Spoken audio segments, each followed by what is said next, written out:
Good evening, proletariat! Welcome to Turbo Tuesday. Here at MBT Industries, we are constantly innovating our way to the Yugist revolution. Now, the working duelists of the world can't be led by just anyone, so before we can begin disassembling the oppressive metagame, we need to locate the boss to end all bosses, combing through 20 years of Yu-Gi-Oh! History in the process.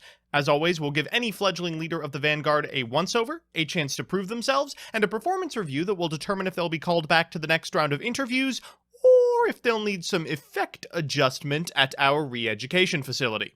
Today, at the request of our YCS 10 runner-up, we have Mirage Knight. This card was used against the Big Five in Yugi's climactic final duel, which taught us all a valuable lesson: never trust a capitalist. Before we check out today's corporate stooge, however, a word about our sponsor. This video is sponsored by Yu-Gi-Oh! Pro Deck, the best online site for database searching, deck building, and strategy articles, all conveniently located at www.ygoprodeck.com.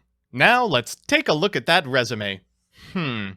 Can't be normal summoned or set, must be special summoned by Dark Flare Knight, and cannot be special summoned by other ways. During damage calculation only, this card gains attack equal to the original attack of the opponent's monster it is battling. During the end phase of a turn this card attacked or was attacked, banish this card. Oh boy.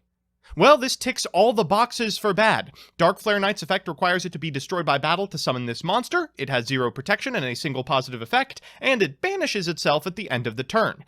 Well, regardless, we can probably make this work. If we got Phantasm Spiral Assault to go off, we can certainly handle this. And what deck better to make this work than Dark Warrior? This deck is like a guillotine. Is it overplayed? Yes. Is it effective? Also yes. So with that, let's send our leader to the Edo Pro ladder. So here's our performance review. Our opponent is playing Dragma Shadow Magistius, 3 decks that I have no interest in reading.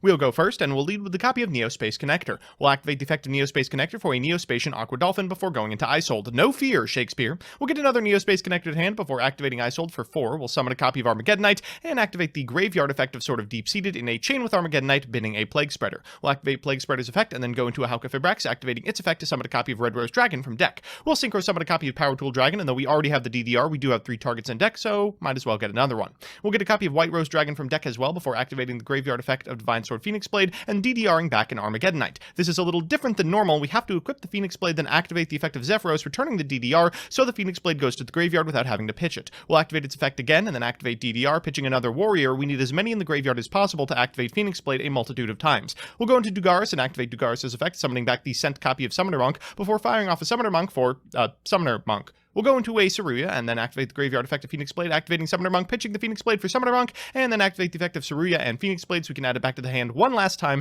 to use Summoner Monk to go into a Rescue Ferret. From here, we can overlay 4 of our level 4s for Prime Athmech Alimbertion and activate its effect to add a copy of the Arcana Force Field spell to hand. You may be noticing where this is going. We'll activate the effect of Ferret for a copy of Key, a copy of Parlor, and a copy of Cyberstein so we can go into Virus Swordsman. We'll activate Virus Swordsman's effect to get a copy of Zero Day. Afterwards, we're going to link summon a copy of Berserker and activate Virus Berserker's effect, getting us back the copy of the Link 2 and our opponent the copy of the normal monster. We'll go ahead and increase the attack of that monster before going into Dagda and Elpie, triggering the effect of Elpie to get a copy of Brotar from deck, then activating Brotar's effect, targeting the Dagda. It has a very advantageous typing to get the world to hand. From here we can go into Buster Whelp, then special summon the world after activating Light Barrier, so it gets its head's effect. From here, the world is our oyster, but we're going to use our oyster to go into a copy of Lib. We'll activate Lib's effect, we have the key in graveyard, so we can activate this copy of Succession that we searched to get back Cyberstein, and we'll activate Cyberstein, paying 5,000 life points to get a Dark Flare Knight. Finally, we're going to activate Phoenix Blade's effect in graveyard and equip it to our opponent's monster so it has more attack than our copy of Dark Flare. We'll go ahead and activate the world and then scoop back to our phase. We'll proceed directly to battle because of the effect of Dugaris and attack into our opponent's monster. Dark Flare Knight will trigger, getting us a Mirage Knight from deck. We'll activate the effect of Skull Dread, then activate the effect of Mirage Knight, get in for well over lethal.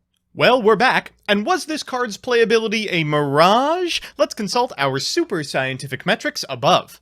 I'm giving this filler arc filler a 1 in terms of consistency. Not only do you have to open crazy, you have to open a specific kind of crazy. It requires Dark Warrior, no Garnets, and 1 Extender. Not easy. I'm giving this single-use honest a 1 in terms of investment. I mean, look at this nonsense. I'm giving this forcible OTK a 2 in terms of payoff. It will often win the game, just because it's followed up by 16 other attacks. That hardly makes it good, but it does make it game-winning. That said, my final verdict is a pass on Mirage Knight. Jillian, Call the big five.